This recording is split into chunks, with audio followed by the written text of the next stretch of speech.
अल्हम्दुलिल्लाह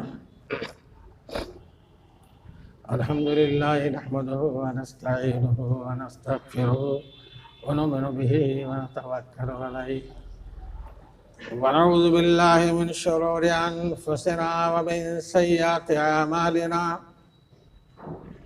मन यहदिहिल्लाहु फला मुदिल्ल लहु व मन युद्लिल फला हादिय लहु व अशहदु अन ला इलाहा इल्लल्लाह वहदहु ला शरीका लहु वाशहदु अन्न मुहम्मदन अब्दुहु व रसूलुहु अम्मा बाद फ़इन्न खैरल हदीस किताबुल्लाह व खैरल हदी हदी मुहम्मदिन सल्लल्लाहु अलैहि वसल्लम व शर्रल उमूरि मुहदसातुहा व कुल्लु मुहदसतिन बिदअह व कुल्लु बिदअतिन ज़लालह व कुल्लु ज़लालतिन फिन्नार। क़ाल अल्लाहु तबारक व तआला फ़ी कलामिहिल मजीद अऊज़ु बिल्लाहिस समीइल अलीम मिनश शैतानिर रजीम बिस्मिल्लाहिर रहमानिर रहीम तब्बत यदा अबी लहब व तब मा अग़ना अन्हु मालुहु व मा कसब सयस्ला नारन ज़ात लहब वमरातुहु हम्मालतल हतब फ़ी जीदिहा हब्लुम मिन मसद।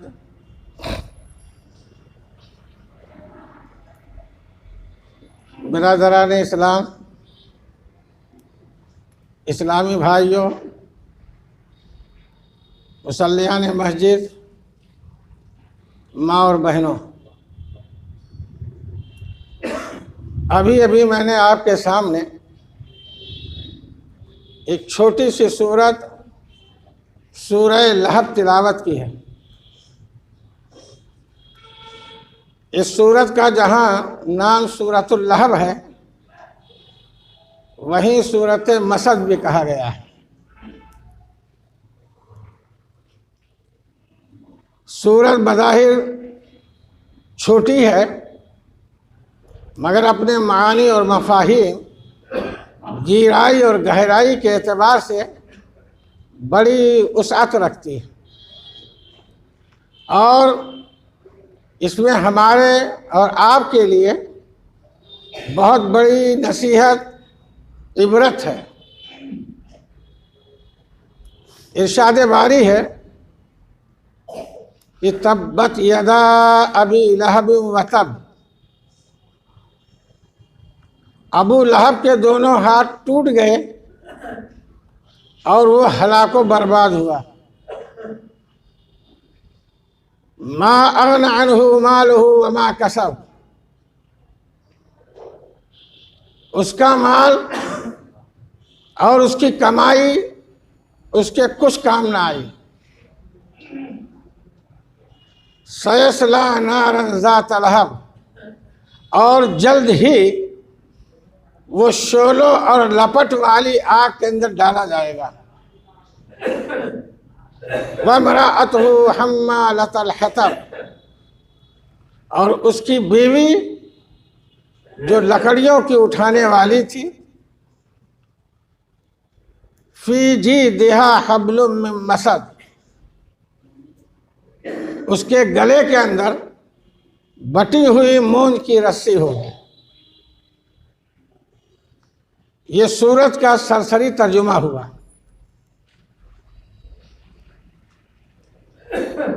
अल्लाह ताला ने इस सूरत के अंदर एक बहुत बड़े आदमी, जो दुनियावी एतबार से बहुत आला अफजल था और जिसका मुआशरे में बड़ा वक़ार, बड़ी इज्जत और शानो बान थी। शुरू ही में बताया गया कि तब्बत यदा अबी लहब व तब, अबू लहब के दोनों हाथ टूट गए। शान नुज़ूल के बारे में मुफस्सिरीन ने लिखा है कि जब अल्लाह के नबी को हुक्म हुआ, जब आप नबी बन गए और ये हुक्म हुआ कि वह अनज़िर अशीरतकल अक़रबीन, ऐ नबी आप दीन का काम कीजिए, तबलीग का काम कीजिए, दीन की नशर व इशाअत कीजिए और शुरुआत अपने घर से कीजिए। मुख्तलिफ इस ऐसे मौके पर मुख्तलिफ ने बहुत सी बातें लिखी हैं कि आपने अपने ख़ास घर वालों को दावत दी और उनके सामने अल्लाह का पैगाम रखा। आने वाले मेहमान या ख़ानदान बिरादरी के लोग सुन करके खामोश रहे, मगर हज़रत अली रज़ी अल्लाह ताला अन्हु खड़े हुए और कहा मैं आपका साथ देने के लिए तैयार हूँ। उसके कुछ ही दिनों के बाद यह आयत उतरी कि वांज़िर अशीरतकल अक़रबीन, ऐ नबी अपने क़राबतदारों को डराइए, दीन की दावत दीजिए, तौहीद की तरफ बुलाइए और ये माबूदान बातिल जिनकी इबादत कीजिए उनको समझाइए कि एक वहदहू ला शरीक की इबादत तो बंदगी होनी चाहिए। तो उस ज़माने के रस्म व रवाज और तौर तरीके के मुताबिक आप सफ़ा पहाड़ी पर चढ़े और कहा या सबाहा। यह उस ज़माने का तौर तरीक़ा था कि जब किसी को कोई मुहतम बिशान बात कहनी होती थी, अहम और ज़रूरी बात कहनी होती थी, तो वो पुकारता था और लोग जमा हुए हो जाते थे। फिर किस लिए बुलाया गया, मुद्दा क्या है, क्यों हमें इकट्ठा किया गया, सारी बात वो उनके सामने रखता था अल्लाह के नबी ने। और एक दस्तूर उनके अंदर ये भी था कि ऐसे मौके पर अक्सर व बेशतर सब नंगे होकर पुकारते थे, मगर अल्लाह के नबी ने ये सब कुछ नहीं। जब लोग आ गए तब आपने अपनी कौम से खिताब किया कि ऐ मेरे कौम के लोगों, ऐ मेरा बिरादरी के लोगों, मैंने तुम्हारे दरमियान 40 साल ज़िंदगी गुजारती है, तुमने मेरा बचपन भी देखा है, जवानी भी देखी है, अब 40 साल के बाद की उम्र भी तुम्हारे सामने है। अब तक आपने हमारी ज़िंदगी में कोई ऐब, कोई नक्स, कोई ख़राबी, कोई झोल, कोई ना पसंदीदा मामला देखा? कहा नहीं, मा जर्रबना का इल्ला सिद्क़ा।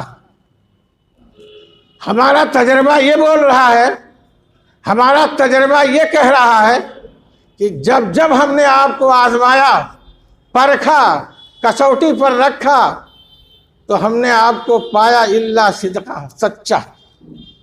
आपने कभी हंसी और मजाक में न झूठ बोले हैं, न किसी का इस्तेहज़ा किया है, न झूठी खबरें उड़ाई है, कोई बात नहीं। कहा मेरे ऊपर इतना एतमाद है, मुझे इस मकाम का आदमी समझ रहे हो? कहा हाँ, बिल्कुल सही कहा जा रहा। आपने कहा अगर मैं ये कहूँ कि इस पहाड़ी के पीछे दुश्मन छिपा हुआ है और दुश्मन कोई मामूली नहीं है, लाओ लश्कर के साथ एक फौज लेकर है और अनकरीब तुम्हारे ऊपर हमला कर देगा, तो क्या तुम मान लोगे? कहा हाँ बिल्कुल। जब जब आप बोले हैं सच्चा ही बोले हैं, सच्चाई को अपनाया है, सच्ची बात कही है। आपने फरमाया ऐ लोगों, मैं तुम्हें एक अल्लाह की दावत देता हूँ, वहदहू ला शरीक की इबादत की तरफ बुला रहा हूँ। ये माबूदाने बातिल जो तुमने गढ़ रखे हैं, ये किसी काम के नहीं है, ना तुम्हारे को नुकसान पहुंचा सकते हैं ना नफा। अल्लाह वहदहू ला शरीक जिसने हमको और आपको पैदा किया है, उसी की इबादत व बंदगी करनी चाहिए। और आज हम मौजूद हैं, कल नहीं रहेंगे। अल्लाह के सामने हमको और आपको जाना है, जिंदगी का हिसाब व किताब देना है। अल्लाह पूरी जिंदगी का हिसाब देगा और उसी के मुताबिक फिर हमारा और तुम्हारा फैसला होगा। मैंने इसीलिए बुलाया है और ये बातें मैंने तुम्हारे सामने रखी हैं। मजमा खामोश था, चुपचाप बैठा रहा, मगर आपका सगा चचा अबू लहब, जिसका नाम तो अब्दुल उज़्ज़ा था, लेकिन उसकी खूबसूरती बिल्कुल चेहरा लाल गाजर की तरह, उसकी खूबसूरती की वजह से उसको लोग अबू लहब कहने लगे थे। खड़ा हुआ और कहा, तब्बल लका या मोहम्मद अलहाजा जमातना, तुम बर्बाद हो जाओ, हमारा सारा वक्त ज़ाय कर दिया, यही तुमको कहना था, तुम बर्बाद हो जाओ। अल्लाह के नबी का सगा चचा था। जहाँ आपके 10-12 चचाएँ थे, उनमें ये भी था सगा चचा। बताक़ायदे बशरियत ये हमारा चचा है, मेरे बाप का ये भाई है, मुझे इससे ताउन, मदद, हिमायत की उम्मीद थी, लेकिन सबसे पहले यही मुखालिफत कर रहा है। फौरन आयत ये सूरत नाजिल हुई कि ऐ नबी, अब मायूस न हो, घबराएं नहीं। जो मिशन लेकर के उठे वो आपका ज़ाती मिशन नहीं है, ये अल्लाह का मिशन है। ये तौहीद की बात है, ये दीन की दावत की बात है। तब्बत यदा अबी लहब व तब, अबू लहब के दोनों हाथ टूट गए और वो बर्बाद हो गया। तो यहाँ जो बच्चे पढ़ते हैं उनको ये बताया जाता है कि दोनों हाथ टूट गए और क्या सब और बाकी बच गया। जुज बोल करके कुल मुराद लिया है। दोनों हाथों का नाम लेकर के ये बताया गया है कि बिल्कुल मुकम्मल तरीके से सर से ले पाँव तक और पाँव से लेकर सर तक ये हलाको बर्बाद हुआ, गया, किसी काम का नहीं रहेगा। मा अग़ना अन्हु मालुहु व मा कसब, और इसका माल और इसकी कमाई से कुछ नहीं आएगी। ये जो इतने बड़े मजमे में खड़ा होकर सबसे पहले मुखालिफत कर रहा है, ये अपनी दौलत, अपनी सरवत, अपने कारोबार, अपनी कमाई पर इसको बहुत नाज है, तकब्बुर और घमंड है कि हमारा कोई क्या बिगाड़ लेगा। तो मा अग़ना अन्हु मालुहु व मा कसब, इसका माल और इसकी कमाई जो कुछ इसने धर रखा है सब धरा का धरा रह जाएगा, कुछ भी काम नहीं आया। और सयस्ला नारन ज़ात लहब, दुनिया में तो बर्बाद होगा ही और आखिरत के अंदर बड़ी सख्त सजा दी जाएगी। नारन ज़ात लहब, शोलों वाली आग।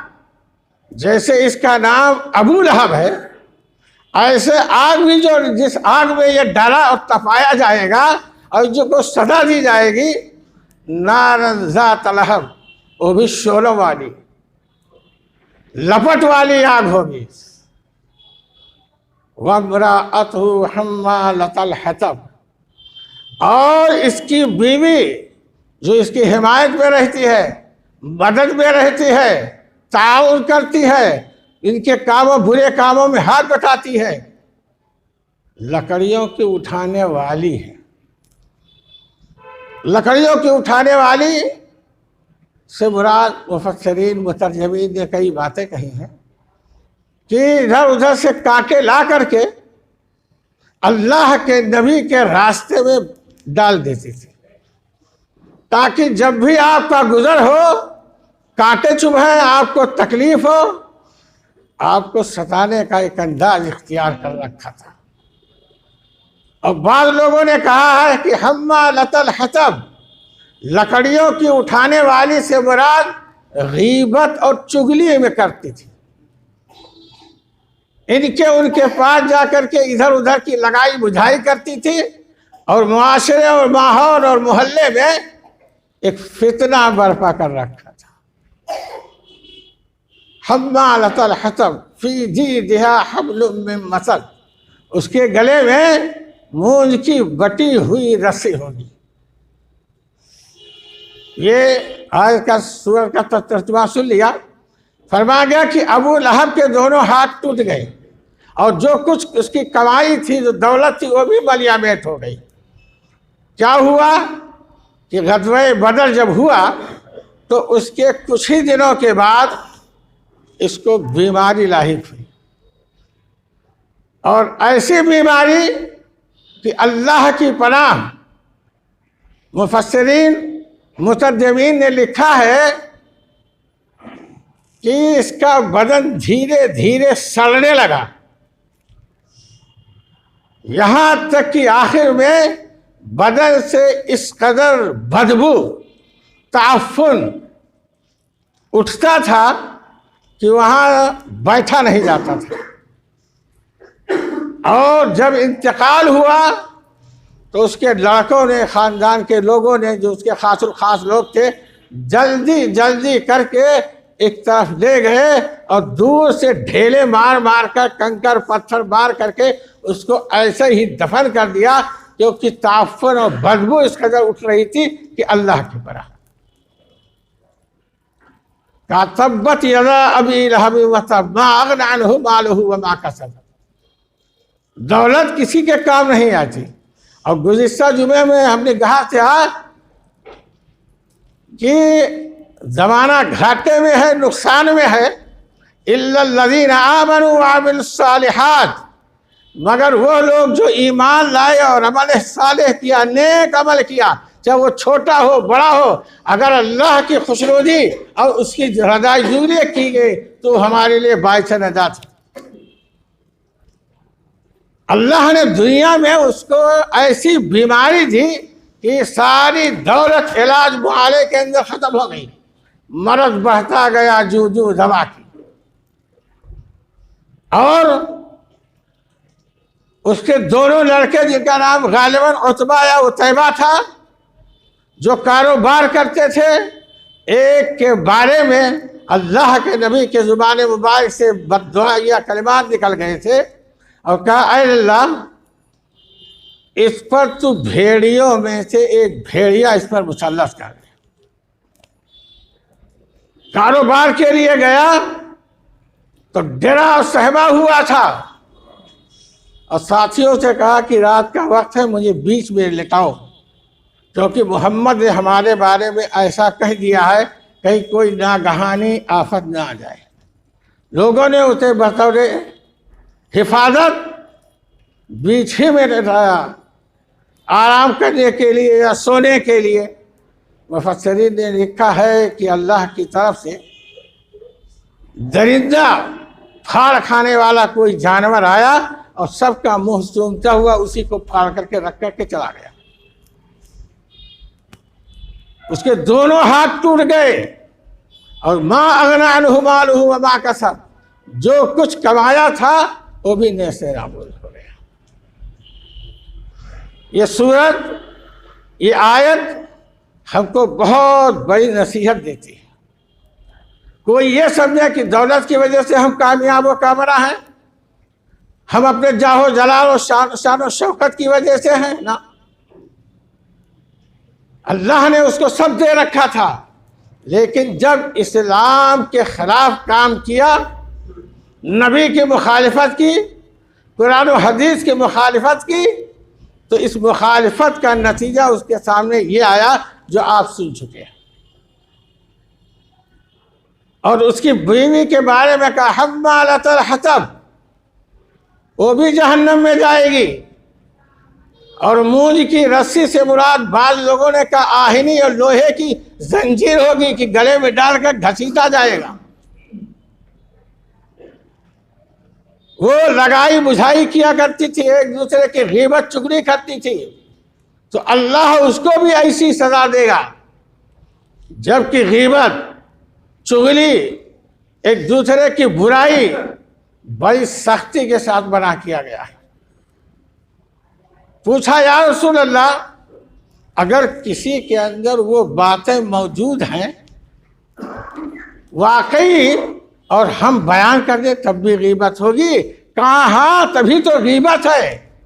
अगर वो आयब उसके अंदर है और आप पीठ पीछे बुराई उसकी कहते हैं, चाहे बज़ाहिर वो सच्ची है, तब भी गीबत है। और अगर है नहीं और आप अपनी तरफ से बढ़ा करके कह रहे हैं, तो ये तो बहुत बड़ा इल्ज़ाम और बहुत बड़ा बहतान होगा कि उसके अंदर ये बुराई नहीं है और आप अपनी तरफ से गढ़ करके उस पर इल्ज़ाम ठोक रहे हैं, बहतान बांध रहे हैं। ये तो उससे भी बड़ा गुनाह है।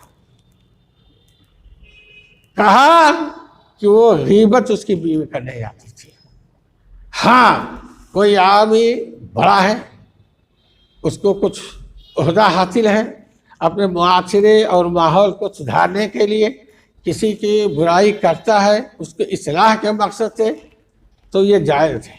मदरसों में, स्कूलों में, कॉलेजों में बच्चे रहते हैं, बदमाशी की उनकी पूरी की पूरी निगरानी की जाती है ताकि बच्चे गलत रास्ते पर ना जाएं, तो उनकी पूरी रकायत तैयार की जाती है। अगर आदमी इस मकाम पर फाइज है, ऐसा है, और वो अपने मातहतों की निगरानी करता रहता है, या सीधे साधे लफ्ज़ों में समझिए कि एक बाप है अपने तमाम औलाद भाइयों जो उसके मातहत ज़िंदगी गुजार रहे हैं, एक एक पल की खबर रखता है, तो ये नहीं।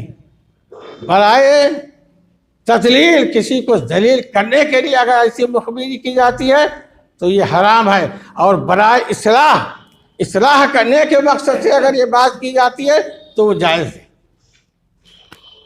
तो उसकी बीवी गीबत और चुगली किया करती थी और शरीयत के अंदर बहुत बड़ा मोहताज। मैं कई मरतबा बयान कर चुका हूँ कि अल्लाह के नबी इकरार थे, पीर सहाबा इकराम थे आपके। एक जगह एक साहब के मुंह से कुछ ऐसे कलिमात निकले जो गीबत के ज़ुमरे में आते थे। थोड़ी दूर अल्लाह के नबी गए तो वहाँ एक गधा मारा पड़ा हुआ था और वो ऐसा लगता था कि 3-4 दिन का है, तो फटने के करीब हो गया था। पैर उसके तन गए थे, पेट फूल गया था। वहाँ अल्लाह के नबी ने फरमाया खड़े होकर, इसका गोश्त खाना पसंद करोगे? तो सब ने नाक बंद कर ली। तौबा तौबा, या रसूलल्लाह, इसका गोश्त कौन खाएगा? कहा जो अपने मुसलमान भाई की गीबत करता है पीठ पीछे, वो इससे भी ज़्यादा बुरा है। इसका गोश्त खाने से कहीं ज़्यादा बुरा है कि आदमी गीबत और चुगली करे। अगर नहीं है तो बराह रास्त किसी को तीसरे को डाल करके अपने माल की, अपने बातचीत और मुआमले की सुलह सफाई कर लेनी चाहिए। गीबत से, चुगली से, इधर उधर की लड़ाई बुझाई से बहुत सख्ती के साथ मना किया गया है। ला तबागदू वला तहासदू वला तकातू वकून इबादल्लाह इख्वाना। अरे भाइयों, तुम आपस में एक दूसरे की गीबत चुगली ना करो। तहासदू का भी लफ्ज़ आता है कि हसद और जलन न रखो। हसद और जलन आदमियों के नेकियों को ऐसे खा लेते हैं, हसद खा लेते जैसे लकड़ी को आग खा जाती है। हसद इतनी बुरी बला है और आदमी उसी हसद में चल करके ऐसे ऐसे काम कर बैठता कि अल्लाह की पनाह, ना वो अपना देखता है ना पराया देखता है। हज़रत याकूब अलैहिस्सलाम के कितने औलाद थी, मगर हज़रत यूसुफ के साथ जब उनको हसद पैदा हो गया, दुश्मनी पैदा हो गई, तो भाई थे लेकिन भाइयों ने मिल करके हज़रत यूसुफ के साथ क्या किया, सारा वाक़या आपके जहन में है, बताने की ज़रूरत नहीं है। ले जाकर के कुएं में फेंक दिया, उसी में मर जाएगा, सड़ जाएगा, जो कुछ होगा। या कोई आएगा पानी वानी लेने, देखेगा, उठा ले जाएगा। हमारा घर तो पाक हुआ। ये क्या था? जलन, हसद, बुग़्ज़, इनाद। तो कहा हसद और जलन इस्लाम ने बिल्कुल हराम कर दिया है। हाँ, कहा हसद अगर तुमको करना है तो 2 चीज़ों में करो। अगर आपको अल्लाह ने इल्म से नवाजा है तो दुआ कीजिए, खर्च कीजिए, या उससे कहिए कि उसके इल्म के बगैर हम अल्लाह हमको भी कर दे। माल है तो आप माल की भी वो कीजिए। इसीलिए लोगों ने कहा वो हसद में माने रश्क है, कि रश्क जायज़ है, मगर एक दूसरे को नीचा दिखाने या उसको दलील व खार करने के लिए ये शरीयत ने बिल्कुल हराम कर दिया है। अल्लाह के नबी जा रहे थे एक रास्ते से, वहाँ कुछ कब्रें मौजूद थी, तो आप वहाँ ठहरे और सहाबा से कहा कि खजूर की टहनी तोड़ के लेकर आओ। लेकर आए, आपने उस टहनी को दो हिस्सा कर दिया और एक कब्र पर गाड़ दिया और दूसरा दूसरी कब्र पर गाड़ दिया, और कहा कि इन कब्र वालों को अजाब हो रहा था, अजाब, जहन्नम की आग के अंदर सब फंसे हुए हैं। हो सकता है कि ये मैंने गाड़ दिया तो उस वक्त तक इनके अजाब के अंदर तखफीफ हो जाए, हल्कापन हो जाए। अब बाद लोग कहते हैं कि क्या अल्लाह के नबी गालिबुल गैब थे? आलिमुल गैब नहीं थे। आपका ताल्लुक हर वक्त हमा वक्त अल्लाह से रहता था। हज़रत जिब्रील का, चाहे वही आए या इल्का हो, वो हमारी आप तरह नबी नहीं होते कि साथ पर चलते चलते बस जिसको चाहा नबी बना दिया। हाँ, उनकी भी बड़ी परख होती है, कदम कदम पर उनकी आजमाइश होती है, उनकी रहनुमाई की जाती है, आपको कैसे रहना है, कैसे करना है।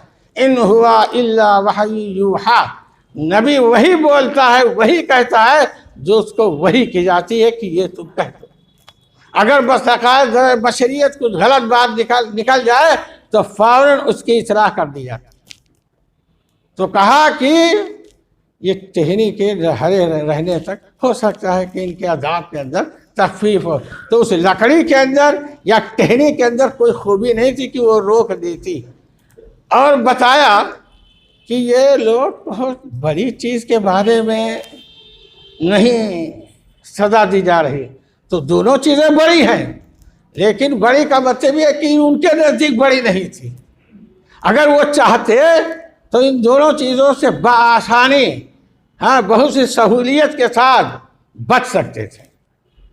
एक तो पेशाब करते वक्त छींटे से नहीं बचता था, इसीलिए तालीम दी गई कि पेशाब का करना तरीका कि ऐसी ज़मीन में पेशाब करो जो नर्म हो, ताकि पेशाब के छींटे ऊपर ना आए। कहा एक पेशाब से नहीं बचता था, बड़ा लापरवाह था, छींटे ऊपर आ रहे हैं और पेशाब किए चला जा रहा है। तो बैठने का, पेशाब करने का वो भी तरीका बताया गया है। और दूसरा गीबत करता था, गीबत। इसलिए तो गीबत इस बारह के गीबत तो बड़ी है, लेकिन थोड़ी सी कोशिश करता तो गीबत से वो बच जाता। तो ये है सख्ती। तो हम्मालतुल हतब, उसकी बीवी लकड़ियों की उठाने वाली थी।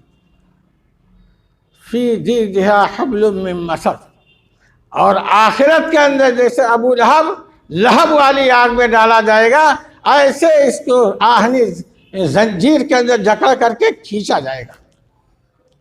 तो अल्लाह ने ये सूरत उतारी हमारी और आपकी आंखें खोलने के लिए कि ये दुनिया है, आनी जानी है, दौलत किसी के पास नहीं रहती। आदमी जब माल और दौलत पाला जाता है तो अल्लाह को भुला बैठता है और गैर शरई कामें करने लगता है और मुसीबत और आफत आ जाती है। तो मुतनब्बह किया गया है कि जब अल्लाह की रहमत का नुज़ूल आप हो तो आप खाकसार बनते जाए, तो मुतवाज़े बनते जाएं, अपने आप को बहुत बड़ा आदमी न समझें, क्योंकि वो डाली जिसके अंदर फल लगती है वो झुकती है। जिस डाली के अंदर फल लगता है वो डाली झुकती है, और जिस डाली के अंदर कुछ नहीं होता वो आकड़ती जाती है। कहा कि यही है एक बड़े और शरीफ आदमी की पहचान, कि कुछ नहीं तो बहुत समझता है, लेकिन एक आदमी जिसको अल्लाह ने सही मुत्तबा बनाया है, मुत्तबे सुन्नत बनाया है, दीन का मोहब्बत करने वाला बनाया है, वो झुकता रहता है। तो सूरह लहब या सूरह मस के ताल्लुक़ से मैंने चंद बातें अर्ज़ कर दी। अल्लाह ताला हमको और आपको सुनने और अमल की तौफीक अता फरमाए। बारक अल्लाह।